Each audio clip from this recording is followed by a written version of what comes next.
4.5 years. It started with my wife, Donna, wherever you are. Somewhere. Oh, hi. My wife, Donna, and a man named Stigall. And he's here tonight, too, so you get a chance to shake Stan's hand. He's in a golf shirt with Turk on it. And he's been alongside of us this whole way. And there are thousands of people across the 5th District and actually over in Kansas have come and helped us and achieved something that, as he said, the talking heads said it never happened. And you know, we have that poll that says we're within 9 days, or 9 days. Well, we've heard rumors and polls in the last couple of days on the Republican and Democrat side that have us either slightly ahead or going behind. Folks, this is the year we take out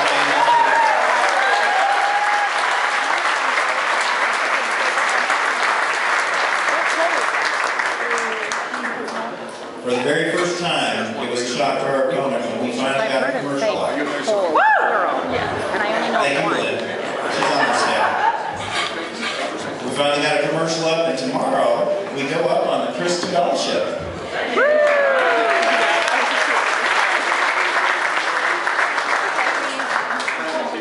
But I do want to interject into this evening the thought in your mind that we are at the crossroads for America. We're either going to decide to go the path that we've been going for the last year and a half, and actually for the last 8 years, down the rapid road towards European socialism, or we're going to stand up and we're going to say stop, and we're going to stand up for liberty and freedom on November 2nd. Are you in? Yes. Yeah.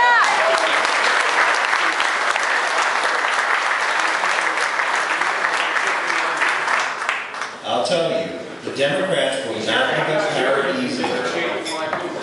They will not. They will not give up power easily. So we will have to run all the way through 7 p.m.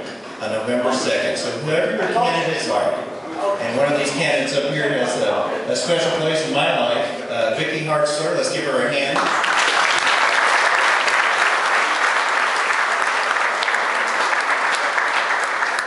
When I got this calling, Vicky was one of the very first people I told, and she sat down and she filled me with some wisdom. She was writing a book at the time called Running God's Way, and excellent book if you ever want to pick it up. That's my plug for Vicky. No problem. So I really appreciate the fact that she helped me out from the very beginning, and now we stand where we want to be, folks. Where we the people finally take back our government from those who have turned their backs on us for so long. When somebody votes against 80% of the people in this district, that's not representation, that's tyranny. Right. It's time to change that. So on November 2nd, and all the days in between, get up, get out, and go fight for your candidates. Thank you very much. Our part, and we are working hard, and we are excited about what we are seeing there. You know, Missouri's 4th is a good district right in the heartland. I know a lot of you know that. A lot of you probably traveled through it to the Lake of the Ozarks. We're just a little bit to the east of Kansas City, just a little bit south. And even our own Stigall is from originally the 4th district, so we're very proud of that. But you know, in Missouri, we are just made up of good people who work hard. In the 4th district, we're small towns, we're farms, we're small schools, we work hard, we hunt on the weekends, we go to church on Sunday, and we just want our government to leave us alone. And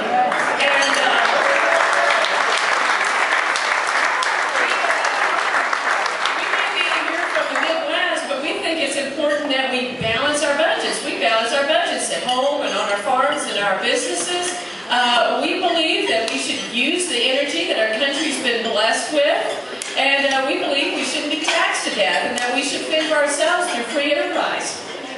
Some very basic things, and yet our representative has not only taken our vote up to Washington, D.C., and given it to Nancy Pelosi and cast it for her for Speaker 4 different times, but he is voting with her liberal agenda and squandering our vote 95% of the time.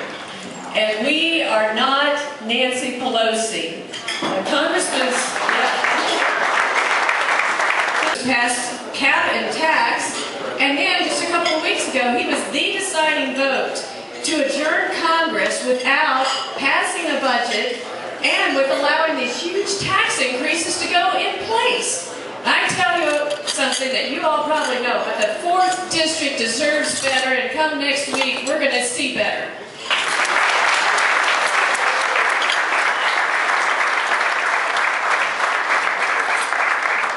We are rising up, we are fed up, and we're fired up. And we're going to stand up next week and say it is time. Not only do we deserve representation in our district that truly reflects the views and values of the 4th District, but we want to be part of the solution, to be one of those 39 seats that Kevin Yoder talked about, to switch seats so that we can remove Nancy Pelosi from power, and we're going to help do it.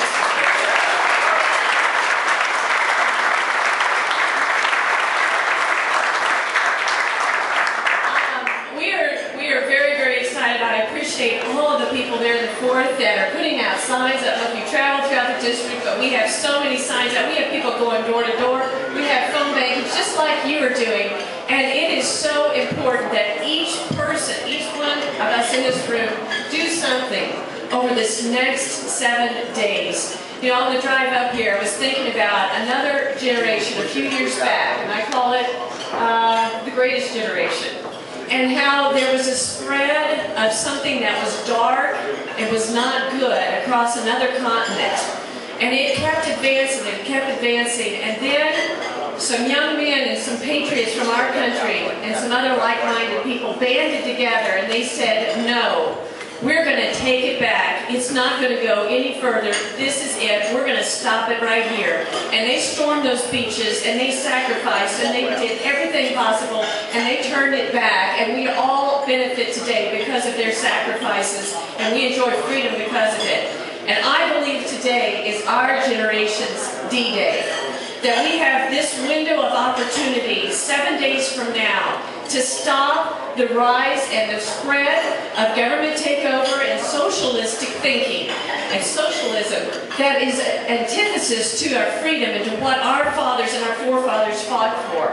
And we have an opportunity this time to similarly draw a line in the sand and say, no more. We value freedom too much. We value our children and our grandchildren's future and what we have in store for them, and we're not going to let this continue. And so now is our time to stand up, to run for office, to make those phone calls, to put those yard signs out, to get on the phone bank, to call our friends and neighbors, to send an email. And I feel confident that as we all rise up together and stand up together, that we too will see victory and we will turn this back and we will ensure that our children and grandchildren have a bright future that Kevin Yoder talked about, American Promise. So let's go do it together. Let's take back our country. Thank you. In the country. But let me tell you this, what's going to happen a week from today, are we going to send a message to the people currently in control of Washington? Yes, we are. Yes, we are. And Missourians tried to send that message at the primary election day, where our legislature put on the ballot an item that I immediately said I was going to vote for to send a message about more of this Obama control of health care.